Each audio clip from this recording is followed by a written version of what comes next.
Hey youth, I'm Jordan, and today we're talking about Psalm 121. I'm glad you're here. Let's get started.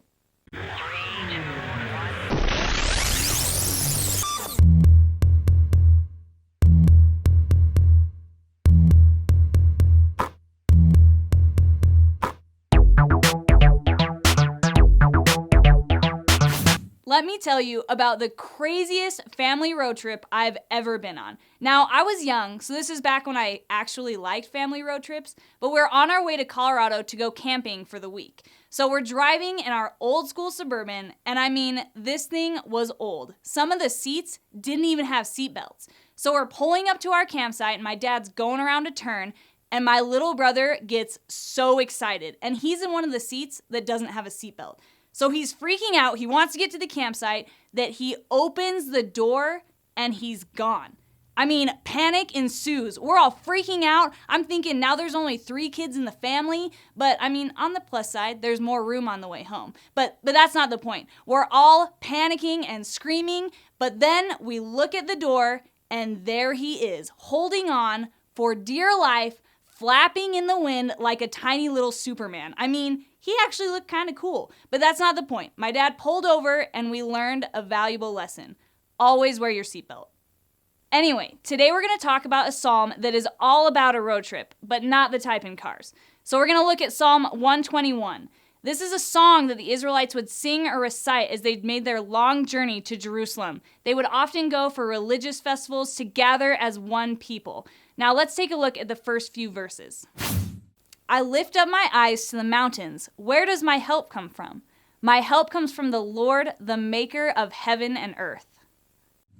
The people traveling to Jerusalem had to go through hills and mountains, but these were different back then. These hills and mountains were filled with danger. So they would literally look up to the mountains and say, where does my help come from? There were robbers and wild animals there. They faced real challenges, but this also teaches us an important truth.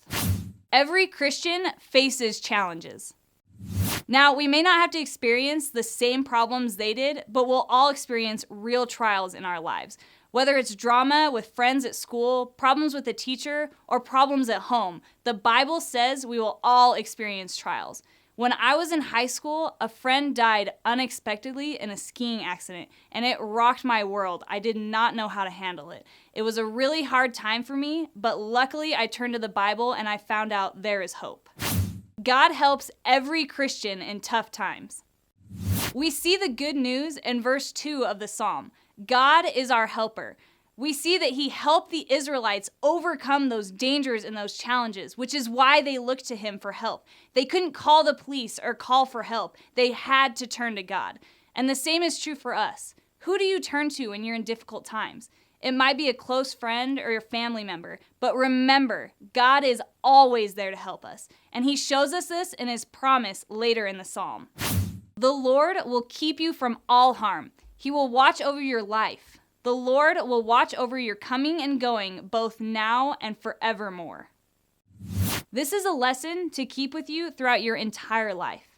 In high school, when my friend died, I didn't know where she was at with God, and it was really hard to cope with that grief. Luckily, God showed up, and he surrounded me with others to comfort me in my time of grieving. Now, this is not just true for me, it's true for you. If you're experiencing trials, God is watching over you, and he is there to help you. Remember, God is with you not just in school, but throughout your entire life, in the good times and in the bad.